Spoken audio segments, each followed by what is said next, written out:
No próximo capítulo da novela Três Graças, Lígia revela a Joelle que Gerluce nunca lhe contou quem é o verdadeiro pai da neta, deixando a jovem abalada. A notícia pesa sobre Joelle, que começa a repensar tudo o que sabe sobre sua origem, enquanto Lígia lamenta ter sido mantida no escuro por tanto tempo. Ela sempre me protegeu, mas esse silêncio também me feriu, desabafa com o olhar cansado. Ao mesmo tempo, Meg estranha o jeito como Lucélia fala de Júnior. Há um tom de saudade disfarçada, quase possessiva, que a deixa intrigada. Antes de continuar, clique no botão de gostei, se inscreva no canal e comente de qual cidade você assiste a novela. Enquanto isso, Viviane fica surpresa ao receber flores de Leonardo. O gesto simples provoca um brilho em seus olhos, e Gerluce, observando de longe, deduz que o filho de Ferete está interessado na amiga. Ele pode parecer inocente, mas nada é por acaso vindo dessa família. Alerta. Em outro canto da cidade, um dos meninos do bando de Bagdá sugere uma forma arriscada de cobrar a dívida de Raul. Ideia que logo desperta o interesse do chefe. Josefa, por sua vez, comenta com Gerluce que a discussão com Arminda a deixou tensa, e a cuidadora tenta acalmá-la, mesmo com a cabeça cheia. À noite, Bagdá coloca em prática o plano. Ele dá as coordenadas para invadir a casa de Raul e acaba arrombando a janela de um dos quartos da mansão de Arminda. Lá dentro, se depara com a escultura As Três Graças, reluzente sob a luz da lua. O momento é interrompido quando Raul, em outro ponto da cidade, se depara com Bagdá, cobrando sua dívida com brutalidade. Ao mesmo tempo, Josefa liga em pânico para Arminda, que ignora o pedido de socorro. "A casa foi invadida!" grita ela desesperada. No meio do caos, Gerluce busca conforto em Paulinho. E entre lágrimas e beijos tímidos, os dois dão início a um romance inesperado. Como Josefa escapa da morte e frustra o plano cruel de Arminda. A tensão sobe como fogo em palha seca. Arminda arma uma armadilha fria para livrar-se da mãe e herdar sem obstáculos. Mas Josefa demonstra que esperteza e anos de rua podem vencer veneno com faro e teatro. O jogo começa cuidadoso, em tons de veludo, mas com lâminas por baixo. Arminda não aposta em um ataque teatral. Ela prefere o método sorrateiro. Em segredo, manda fabricar cápsulas falsas, comprimidos que fingem cura e escondem um fim. Ferrete, no papel de aliado sinistro, financia a trama e incentiva a amante com frases cortantes. "Resolva o problema da sua casa, Arminda. Quem já viu demais não pode ficar." A voz dele ecoa como consentimento maligno. A mansão vira palco, corredores com quadros, a estátua das Três Graças observando tudo com indiferente elegância. A vilã se move com a pose de refinamento que aprendeu a cultivar.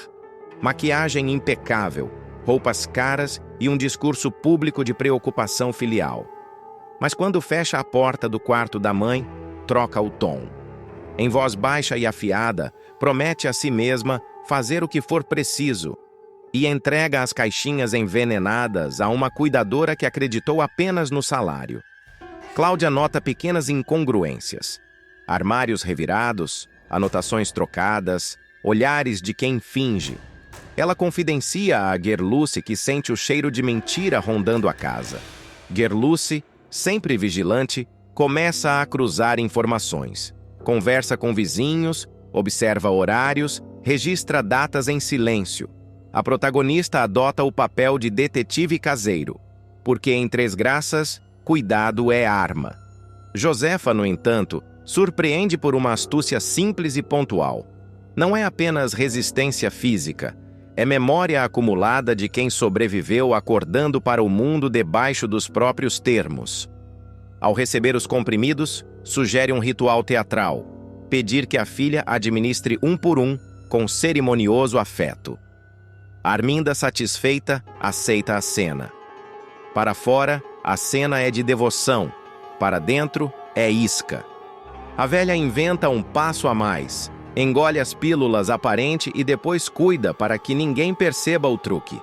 Guarda na boca, mastiga discretamente e cospe em guardanapos que depois descarta com calma. Ninguém imagina que uma velhinha sabe se virar, diz Josefa em voz que mistura ironia e desafio. E o público dos próximos capítulos sabe que esse tipo de comentário é uma bomba relógio social. Mas a trama não é apenas um duelo entre mãe e filha. Há outras peças no tabuleiro.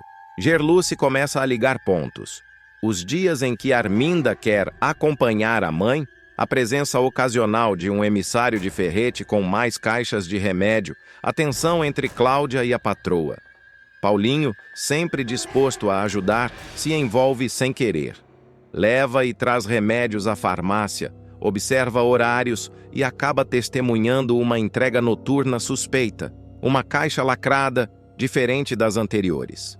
Flashbacks curtos mostram Arminda em conversas com Ferrete, rindo de uma vitória antecipada. Cenas paralelas revelam Josefa sozinha no quarto, sussurrando para si mesma que as pílulas de açúcar não a pegarão. O contraste é cruel e delicioso. Enquanto a vilã se banha no perfume da certeza, a matriarca usa o próprio corpo como disfarce de quem já foi derrotada, e por isso é subestimada. Há momentos de humor ácido cortante, seco como uma taça de vinho, quando Cláudia cochicha que, afinal, a velha caduca tem mais jogo de cintura que muita gente com carteira. Gerluce, com sarcasmo elegante, responde que subestimar Josefa será o erro mais caro que Arminda pode cometer. Conflitos menores explodem em conversas curtas e incisivas. Arminda humilha a mãe em almoços com convidados, mas logo troca a máscara por um sorriso público que esconde o veneno. Ferrete manda recados por mensageiros anônimos.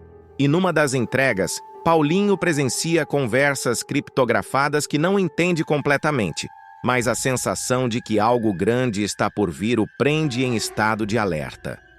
Josefa, por sua vez, amplia a sua trama. Além de cuspir a pílula, ela passa a compor pequenas encenações para confundir a filha. Finge receitas, troca horários, chama a atenção com histórias da juventude que parecem irrelevantes, mas são, na verdade, faróis que testam reações. Em uma manhã, combina com Cláudia um sinal simples. A toalha dobrada de um jeito particular significará que está bem. Caso contrário, é pedido de socorro velado. A cumplicidade entre cuidadora e idosa cresce como uma trama subterrânea. Há cenas de suspense construídas com precisão. Uma noite chuvosa, Arminda aparece para checar a mãe e encontra uma pequena mentira preparada. Um copo vazio, um lenço molhado estrategicamente colocado. Ela franze o senho, segura o riso, mente que foi só um susto e sai.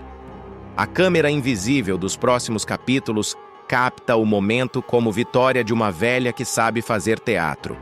Mas a vilã não se dá por vencida. Em privado, provoca Ferrete. Quer algo mais direto, uma solução final.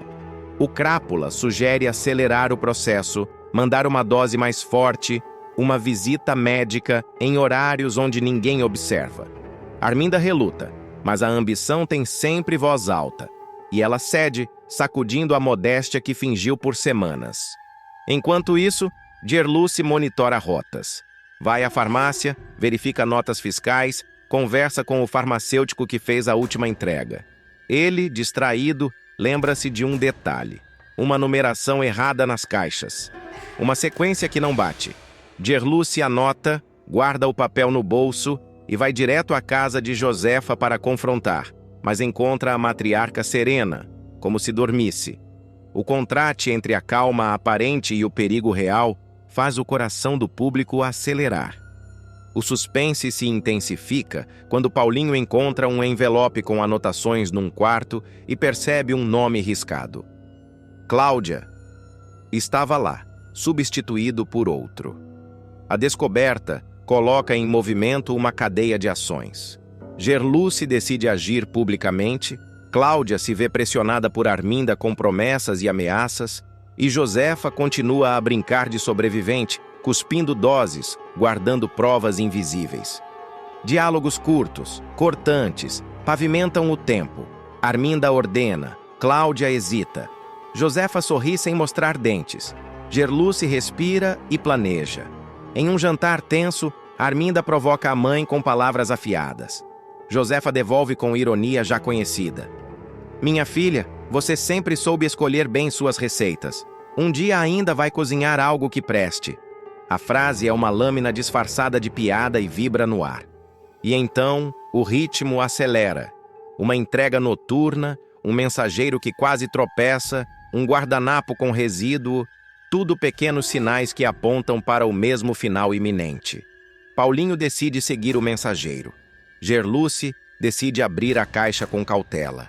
Cláudia escolhe ficar ao lado de Josefa e, pela primeira vez, recusa ordens da patroa diante dos olhos dela. A tensão vira eletricidade. No entanto, Josefa não aposta apenas em sobreviver. Ela quer transformar a tentativa de assassinato em prova pública.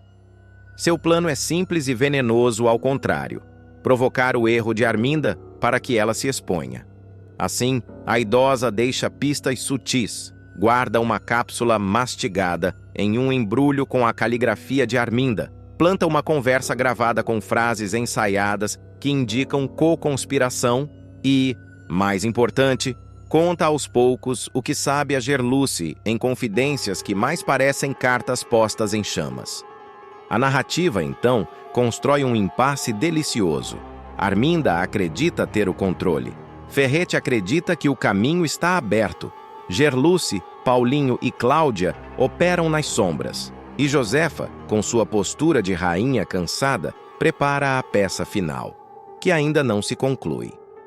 O leitor dos próximos capítulos fica suspenso entre o riso e o horror, torcendo pela justiça que tarda, mas cujo formigamento já se anuncia. Amando de Ferrete, Leonardo pede Viviane em namoro, mas foge ao descobrir que ela é transexual. Uma reviravolta vai estremecer o destino de Viviane e Leonardo, marcando um dos momentos mais intensos da novela. Manipulado por Ferrete, o rapaz se envolverá em uma relação que começa como arma de espionagem e acaba se transformando num conflito entre o preconceito e o sentimento verdadeiro. Leonardo chega à chacrinha sob o disfarce de um rapaz carismático e interessado em projetos sociais. Ferrete o envia com uma missão clara: aproximar-se de Viviane, descobrir o que ela e Gerluce andam tramando contra a fundação e, se possível, seduzi-la. O vilão acredita que Viviane guarda segredos valiosos sobre o desvio de medicamentos falsificados e quer usar o jovem como isca para extrair informações.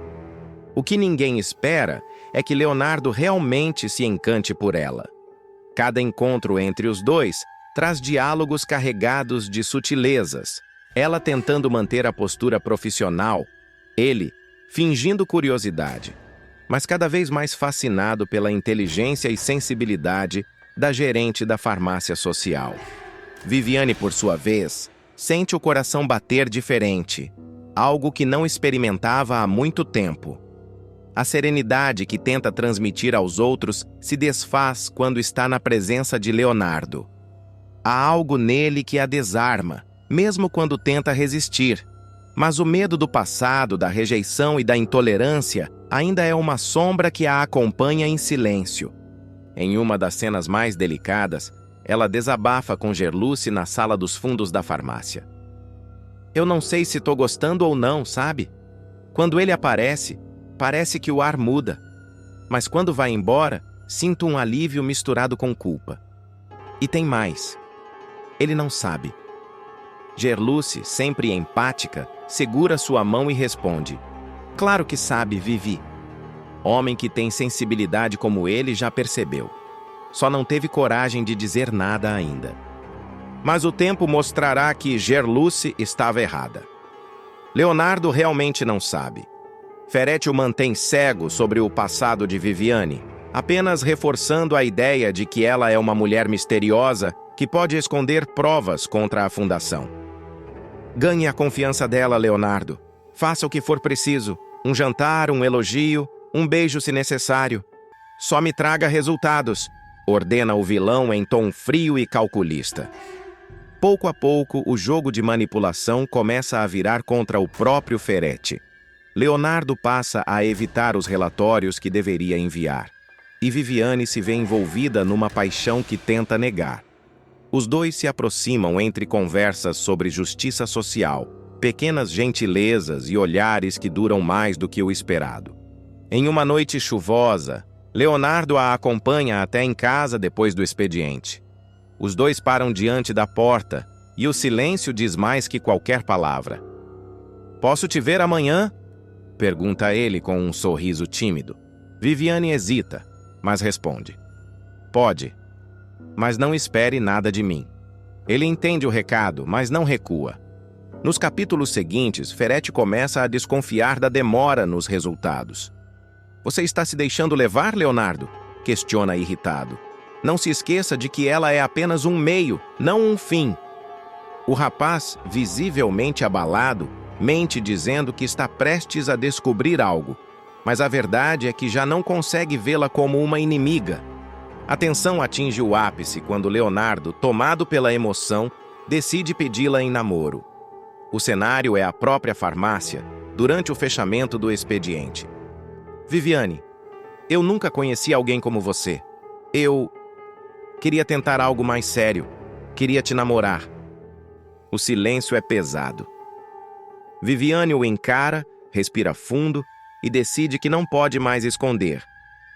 "Leonardo, antes de você dizer qualquer coisa, precisa saber da verdade. Eu não nasci mulher. Eu me fiz mulher. Essa é a diferença. E se isso for demais para sua cabeça, eu vou entender." Por um instante, ele não entende o que ouve. Sua expressão muda completamente.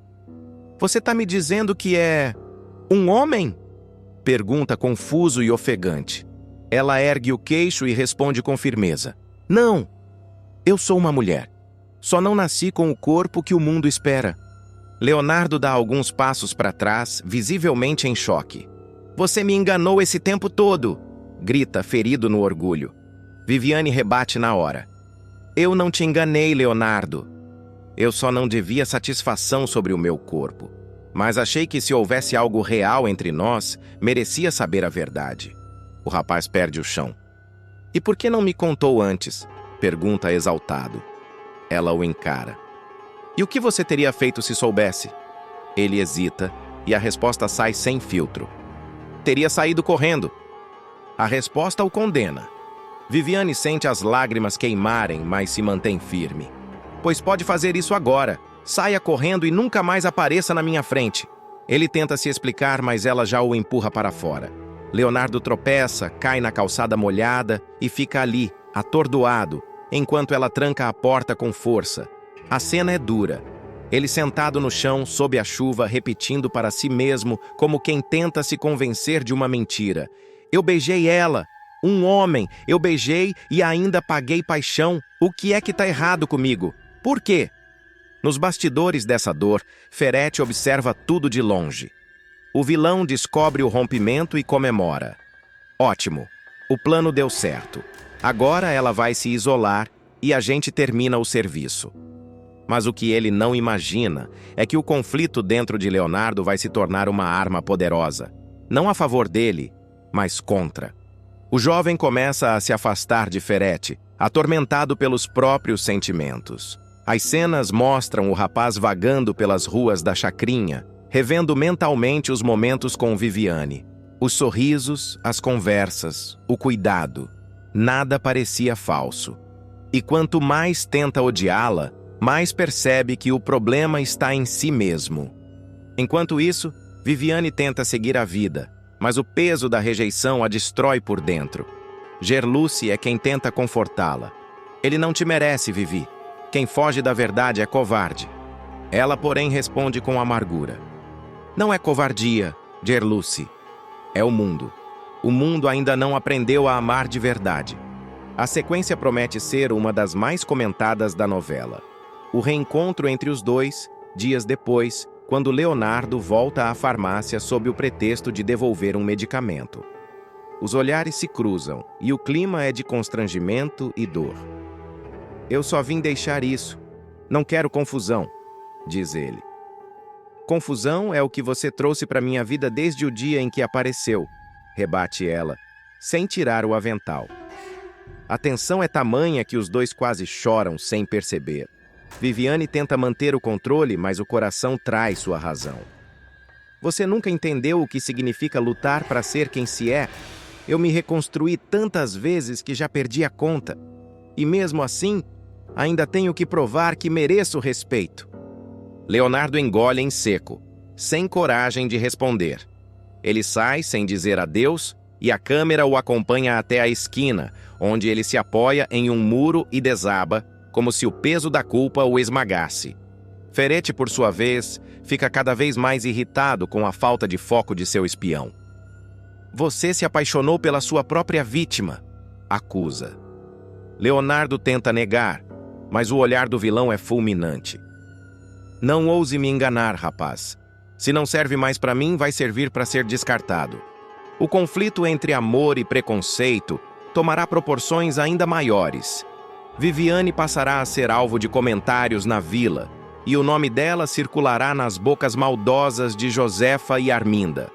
A farmacêutica que enganou um homem, dirá uma delas, alimentando o escândalo. Gerluce enfrentará todas, defendendo a amiga com unhas e dentes. Mas o que ninguém imagina é que o próprio Leonardo começará a defender Viviane publicamente. Um gesto inesperado, que deixará Ferretti furioso e marcará o início de uma nova virada na história. Leonardo passará por uma verdadeira tormenta emocional após o rompimento com Viviane. O rapaz mergulhará em um conflito interno profundo, tentando entender por que não consegue esquecê-la, mesmo depois da revelação. Sozinho, sem saber a quem recorrer, ele começará a questionar tudo: suas crenças, sua masculinidade e a própria lealdade a Ferretti. Nos capítulos seguintes, o clima de tensão vai crescer. Ferretti enviará capangas para vigiar Viviane e Gerluce perceberá movimentações suspeitas na rua. Eles estão rondando a farmácia. Acha que é coincidência? Ela e Leonardo passam a se revezar para proteger a amiga, enquanto o vilão prepara uma armadilha para desmoralizá-la publicamente. Mesmo sob ameaça, Viviane não se esconde. Mostra coragem e dignidade diante dos ataques. Podem tentar me humilhar, mas não podem apagar quem eu sou. Eu lutei para viver a minha verdade, e ninguém vai me tirar isso. O discurso de Viviane inspira os moradores da chacrinha.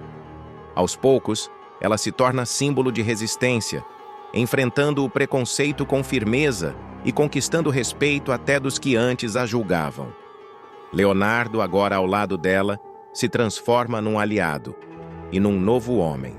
Uma reviravolta emocional e moral vai colocar Gerluce diante do maior dilema de sua vida. A moça, movida pelo desejo de fazer justiça e salvar o povo da chacrinha, tomará uma atitude ousada e perigosa: procurar o próprio pai, Joaquim, um homem com quem rompeu laços há muitos anos, para propor um plano que beira o crime: roubar a lendária estátua das Três Graças. A decisão não nasce do impulso da ambição, mas sim da revolta.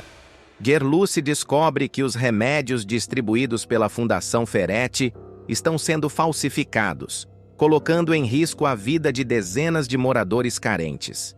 Sentindo-se impotente diante da corrupção que domina a cidade, ela enxerga na estátua uma saída desesperada. Se a justiça não vem, eu mesma vou criá-la, murmura, encarando a imagem das três figuras esculpidas no quarto da mansão de Arminda, como se pedisse permissão aos deuses da própria arte. Determinada, Gerluce parte em busca de Joaquim, um homem de passado sombrio e conhecido por seus golpes. O reencontro entre pai e filha é tudo, menos afetuoso. O primeiro impacto é de hostilidade pura.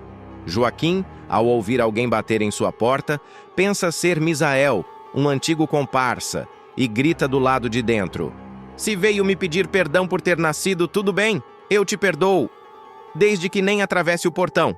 Vai viver sua vida e esquece que eu existo." Mas quando o portão se abre e ele vê Gerluce, o silêncio se instala. A moça o encara com firmeza, os olhos duros, como se carregassem anos de abandono e dor. Você falou em perdão? Retruca. Se tem alguém aqui que devia fazer isso, não sou eu. Joaquim tenta disfarçar o impacto, ri com ironia, mas por dentro sente o peso do passado. Gerluce, por outro lado, não está ali para resgatar memórias. Está ali por um propósito. Não se preocupe, não vim te pedir para me chamar de filha. Eu vim te propor um negócio.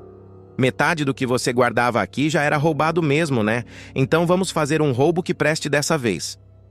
Joaquim arregala os olhos, surpreso com a audácia. Roubo que preste? E desde quando a mocinha da cidade resolveu virar criminosa? Ela, sem hesitar, explica seu plano: vender a estátua e usar o dinheiro para comprar remédios legítimos, salvando quem depende dos falsificados da fundação. Aquela estátua não vale nada para eles, mas vale a vida de muita gente. Você entende isso melhor do que ninguém, pai. O homem acende um cigarro pensativo. E se eu disser que não quero me meter? Provoca. Então eu vou sozinha, responde Gerluce, olhando-o com um brilho que mistura coragem e desespero.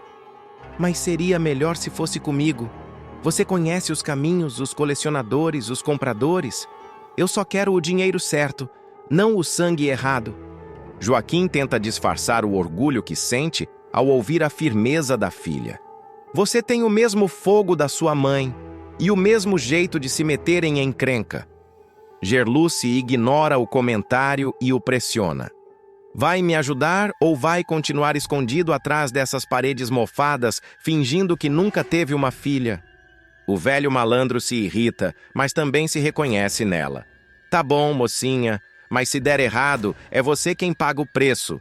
Eu já paguei o meu. A parceria improvável está formada.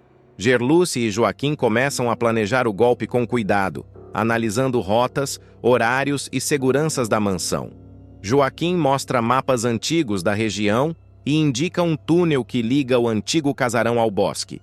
Foi feito para fugir de fiscal na época do contrabando. Ninguém lembra mais disso. Se quiser roubar a estátua, vai ter que entrar por lá. Enquanto isso, Arminda sente um pressentimento estranho. Naquela mesma noite, ela comenta com Ferete.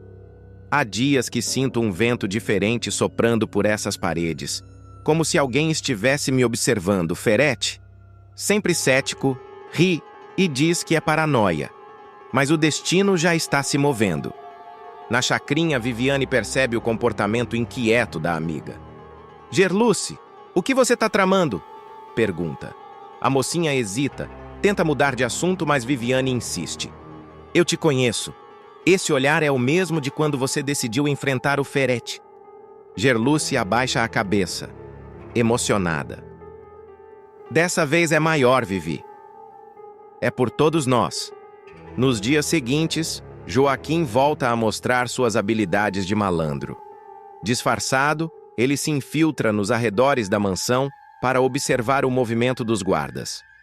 Ainda são os mesmos cães velhos de sempre. Um bom uísque e uma história triste distraem qualquer um deles, comenta divertido. Gerluce o repreende. Não é brincadeira. Se der errado, a culpa cai toda em mim. A preparação é minuciosa. Gerluce se encarrega de estudar os horários de Arminda e dos empregados. Ela descobre que todas as noites, por volta das 11, a patroa se tranca no escritório para conversar com Ferete. É a brecha que eles precisam. Joaquim, por sua vez, começa a construir uma réplica da base da estátua. Se tirarem e deixarem o pedestal vazio, o sumiço vai ser notado. Mas se deixarmos algo no lugar, pode demorar dias até perceberem. A tensão cresce. Entre uma conversa e outra, pai e filha se aproximam, ainda que tentem negar. Joaquim se surpreende com a força e a ética da moça, enquanto ela, aos poucos, enxerga no velho trapaceiro um homem que o tempo castigou, mas não destruiu completamente. Numa noite chuvosa, Gerluce confessa. Sabe por que escolhi você para isso? Porque, apesar de tudo, eu sei que você não vai entregar ninguém inocente. E porque eu queria ver se ainda tinha um pouco de mim em você. Joaquim disfarça a emoção com sarcasmo. Se tem uma coisa que você puxou de mim, é a teimosia. Do outro lado, Viviane sente o coração apertado. Ela percebe que Gerluce está prestes a atravessar uma linha sem volta. Se fizer isso, vai perder tudo o que construiu. Mas Gerluce responde com calma. Se eu não fizer, perco algo ainda maior, a fé das pessoas. A tensão vai atingir o auge quando Joaquim e Gerluce, vestidos de preto e cobertos pela escuridão, se aproximarem do Jardim das Três Graças. O som distante dos grilos se mistura à batida dos corações. Joaquim sussurra. Última chance de desistir. Gerluce responde. Já desisti de muita coisa. Dessa vez não. O vento sopra forte sobre os jardins do casarão de Arminda, balançando as folhas e apagando parte da luz dos refletores. É o cenário perfeito para o golpe que Gerluce e Joaquim vinham preparando há dias. Silenciosos, os dois se movem como sombras. Joaquim, com a agilidade de quem conhece o terreno, guia a filha pelo túnel subterrâneo que dá acesso direto ao P4. Não fala nada, só pisa onde eu pisar, sussurra o velho, enquanto segura a lanterna coberta com um lenço. O som abafado dos passos ecoa no corredor úmido, e cada goteira parece um relógio marcando o tempo que eles têm antes que alguém perceba. Quando chegam ao fim do túnel, Gerluce se depara com a imponente estátua das Três Graças, banhada por uma luz pálida de luar. Por um instante, hesita. É mais bonita do que eu lembrava, murmura, tomada por um sentimento que mistura culpa e reverência. Joaquim a observa de soslaio e comenta. Bonita, sim, mas não vale uma vida. Lembra disso. Os dois iniciam o trabalho rápido e preciso. Joaquim retira as travas de segurança da base, enquanto Gerluce envolve a escultura em panos grossos para evitar o barulho do metal. O plano está funcionando perfeitamente, até que um som distante quebra o silêncio. Tem alguém aí? Grita um segurança surgindo com uma lanterna na mão. O pânico toma conta de Gerluce. Joaquim reage instintivamente, apaga a luz e puxa a filha para trás de uma coluna. Ele se aproxima, confuso com o barulho. Deve ser o vento, diz, e se afasta, resmungando. O susto serve de alerta. Joaquim se apressa. Vamos, menina, antes que esse vento vire tempestade. Em minutos, a estátua é removida do pedestal e colocada em um carrinho coberto. Os dois seguem novamente pelo túnel, levando consigo o símbolo da cidade e o início de um escândalo que pode abalar Três Graças. Na saída, o carro velho de Joaquim os espera escondido sob uma lona. O velho dirige em silêncio, atento aos faróis que cruzam a estrada. Gerluce olha pela janela, vendo a cidade adormecida.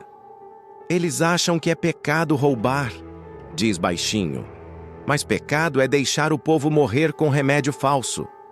Joaquim, com um meio sorriso, responde.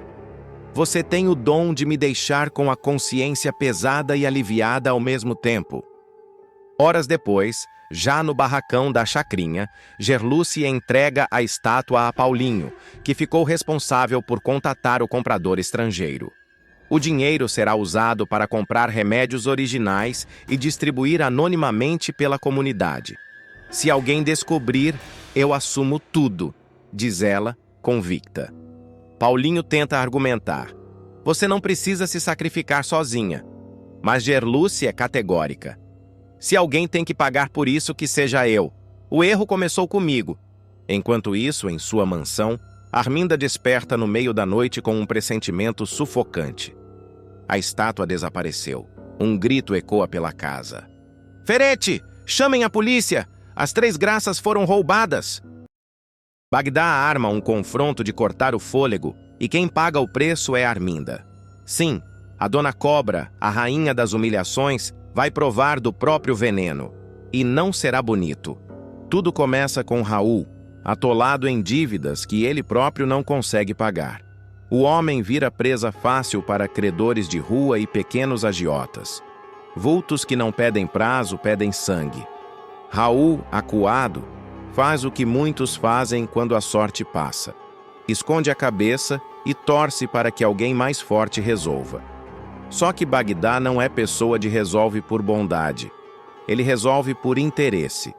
O traficante da chacrinha vê ali uma oportunidade. Empréstimo transformado em chantagem, dívida transformada em moeda de troca. E quem, dentro da casa grande, tem carteira gorda e fama de achar que está acima de tudo? Arminda, claro. Arminda e Ferete, a dupla de aparente poder e deboches, estavam acostumados a manipular situações. Ferete, amante meloso, mas cúmplice calculista, acreditava que com sua lábia e a influência de Arminda conseguiriam dar a volta por cima. A arrogância virou isca. Bagdá exigiu pagamento, e o que era conversa foi virando risco. Uma emboscada fria, rápida e protelada. Arminda e Ferete acordam num cativeiro improvisado, entre paredes úmidas e um cheiro de pólvora e fezes, coisa de quem vive da impaciência dos devedores. Arminda, acostumada a mandar e humilhar, perde o controle. A dondoca, que faz escárnio até de oração alheia, se vê encolhida. Pela primeira vez em muito tempo, o coração da vilã aperta. Ela tenta manter o verniz, faz piadas secas, provocações, tudo inútil diante de homens que não compram sarcasmo. O medo que surge é novo, uma mistura de nojo, pânico e a sensação claustrofóbica de ser finalmente pequena. Arminda tenta negociar com a única arma que conhece: sedução. "Me deixa ir, meu bem", ela diz num coachar calculado, aproximando-se de Bagdá como se flirt fosse custo zero. É uma cena quase kafkiana. A mulher que humilhou tantos agora tentando usar o corpo como trunfo. Ridículo? Sim. Triste? Muito. Bagdá, por sua vez, não é homem que se vende por elogios. Ele se irrita, não porque a oferta seja depravada, mas porque sente que a presa quer manipular novamente. Ou você me paga ou eu te mato. Ele cospe, sem rodeios. Bagdá tem a voz seca, como quem já viu muita traição e aprendeu a cobrar juros em sangue. Ele lembra a Arminda que o filho dela já lhe deve, um débito que para Bagdá não é só financeiro, é pessoal, é humilhação, a chantagem vira ultimato, a ameaça é clara, pontual, um prazo, um recado e a promessa de que raios cairão se o combinado não for cumprido. Ferete tenta interceder com bravatas, mas quando alguém que vive de violência sente que a polícia pode aparecer, o instinto de fuga fala alto. O plano de Bagdá sempre teve uma margem de segurança. Não se envolve com grandes problemas. E no exato momento em que o ar se carrega de tensão, passos, vozes do lado de fora, Bagdá opta por correr. Ele foge, mas não sem deixar marca. Um bilhete rasgado, um recado sibilino, um aviso que cheira a sangue. Desta vez passou. Mas você está na minha vista, Raul. Não vai escapar, frio, direto. A frase fica pendurada no ar como uma sentença. Então entra Paulinho, o herói inesperado. Raul, sem saída, chamou ajuda. Nem herói, nem santo. Apenas um sujeito disposto a arriscar para salvar o próprio. Paulinho chega com olhos de quem não calcula glórias. Entra na cena. A intervenção não vira cena de novela clichê com tiros e heroísmo em câmera lenta. É prática, suada, cheia de pequenos empurrões e xingamentos. Bagdá foge no limiar da captura. A polícia não chega a tempo. O perigo é real. E a ruína de Arminda vira espetáculo íntimo. A vilã deixa para trás a máscara e mostra as mãos trêmulas, a voz baixa, o olhar perdido. Dias depois, a história continua a sangrar nas conversas da cidade. Bagdá reaparece, não para pagar, mas para assinalar território. O encontro com Raul é curto, brutal e definitivo. Daquele vez passou, mas agora você está na minha vista e não vai escapar. Ele repete, como quem marca uma conta a vencer. Raul fica pálido. Arminda, por sua vez, sente as paredes do poder tremerem. A humilhação pública não é só o cativeiro. É a certeza de que a vilã, tão acostumada a arquitetar quedas alheias, agora precisa de piedade alheia. E o estrago é maior do que só uma ameaça. A reputação de Arminda começa a rachar. Na alta roda social, a notícia corre como pólvora. Arminda foi capturada por conta das dívidas do filho. Aquelas vozes que antes se curvavam agora cochicham. Será que ela perdeu a mão? O orgulho dela vira alvo. Ferete, que até então sorriu sempre ao lado, passa a ter explicações a dar, e sua posição ao lado da vilã se fragiliza. A casa que ela dirigia com punho firme começa a sofrer cobranças internas. Aliados mudam de lado, servos sussurram e rivalidades longas, como tramas de tapeçaria, começam a desfazer-se. Ainda que Bagdá tenha fugido, seu recado não foi em vão. O calendário de ameaças tem data marcada. Raul agora é observado. E Arminda, a grande manipuladora, descobre que humilhar é um jogo perigoso quando jogado contra quem não teme nada. O que vem a seguir? Vingança? Pagamento? Uma jogada de mestre que restaure a antiga rainha? Ou o começo do fim, com Arminda aprendendo na pele que o jogo do poder também é jogo de pernas curtíssimas? Espere encontros fechados à meia luz, alianças improváveis, humilhações que viram motor de redenção ou de queda final. Paulinho voltará ao centro como figura que mexe no prato sujo da cidade. Ferete terá que escolher entre lealdade e sobrevivência. E Bagdá, sempre à espreita, lembrará que dívida com ele não se resolve com desculpas. Resolve-se com sangue, silêncio ou fuga. Arminda? Essa vai ter que aprender a olhar o próprio reflexo no espelho sem rir. Bagdá não some de cena. Ele ronda a cidade como um fantasma. Raul tenta fingir normalidade, mas vive atormentado. Cada passo que dá, cada sombra que o segue, parece ter o cheiro do medo. Arminda, por sua vez, tenta reconstruir a imagem de mulher poderosa. Sai de casa impecável, esbanja perfumes caros, sorri forçado nas reuniões da fundação. Mas por dentro, está desmoronando. O olhar perdido denuncia que a dondoca sente algo que nunca sentiu.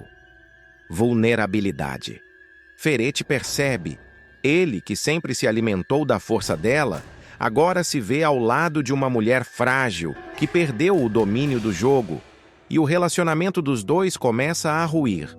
A parceria, que antes era baseada em interesses e cumplicidade criminosa, se transforma em um duelo silencioso. Ferete passa a desconfiar que Arminda vai entregá-lo para salvar a própria pele. Já ela, em pânico, teme que o amante a traia primeiro. Entre olhares duros e frases cortadas, o amor doentio vira campo minado. Enquanto isso, Paulinho continua de olho em Raul. O rapaz sente que a confusão não acabou. Ele volta à chacrinha para tentar arrancar de Bagdá alguma confissão, mas o traficante é esperto, ri da cara dele e diz apenas: "Um dia a conta chega, moleque. Para todos vocês é um aviso. Paulinho entende que o perigo ainda está à espreita. E está certo.